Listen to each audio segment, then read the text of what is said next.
नमस्कार, news for nation देख रहे हैं आप। आपके साथ मैं हूं ऋचा शर्मा। बिहार में कोरोना काल के बीच विधानसभा चुनाव होने हैं। अब इसको लेकर कंफ्यूजन बरकरार है, क्योंकि एक तरफ जहां चुनाव आयोग पूरी तैयारी कर चुका है, कोशिशें लगातार ये जारी है कि ससमय चुनाव हो जाए, वहीं दूसरी तरफ बिहार में जितने भी विरोधी पार्टियां हैं लगातार चुनाव का विरोध कर रही हैं। उनका कहना है कि बिहार इस वक्त आपदा की घड़ी से जूझ रहा है। ऐसे में जो पहली जिम्मेदारी है वो कोरोना संक्रमण को कम करने की है, ना कि चुनाव कराने की। चुनाव को तत्काल के लिए टाल दिया जाना चाहिए, यानी कि चुनाव समय पर हो और चुनाव को टाल दिया जाना चाहिए। इन दोनों चीजों में ही जो पेच है वो फंसा हुआ है, और जब तक ये क्लियर नहीं हो पाता है तब तक ये पता नहीं चल पाएगा कि चुनाव होगा या फिर नहीं होगा।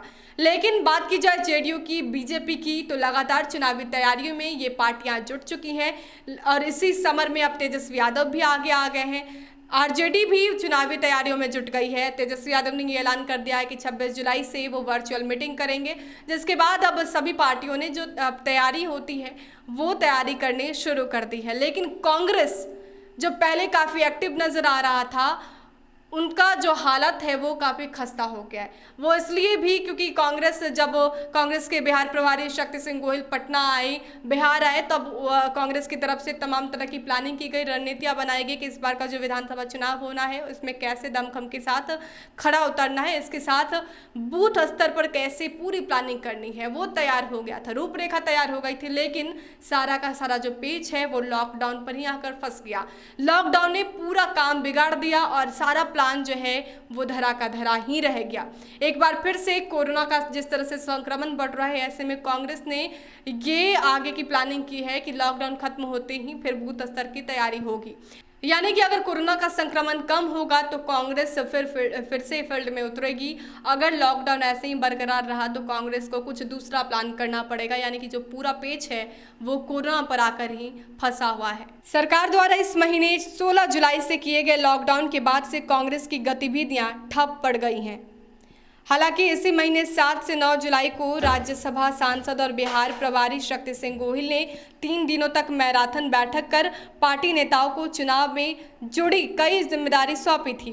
पार्टी के बुजुर्ग नेता पटना छोड़ क्षेत्र में जा पाते कि लॉकडाउन ने उनके पांवों में जंजीरें पहना दी। एक साथ दो बंदिशें, पहली तो उम्र, दूसरा लॉकडाउन। कांग्रेसियों के लिए यह मुश्किल समय है, कोई राह नहीं नजर आ रही है।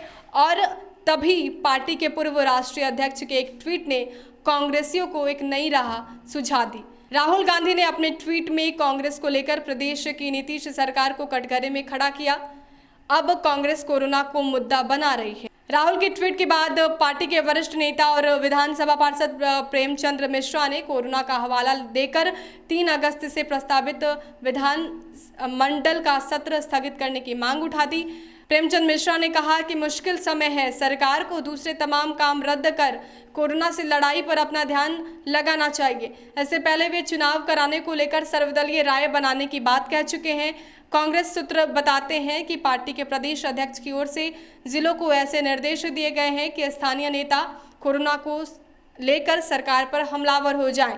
जिला अध्यक्ष ग्रामीण क्षेत्रों में स्थानीय लोगों को कोरोना में सरकार की नाकामी बताएं। दूसरी ओर सोशल मीडिया विंग्स को भी ये हिदायत दी गई है कि सोशल साइट्स पर कोरोना को नियंत्रित करने में सरकार कैसे विफल रही उसे उजागर किया जाए।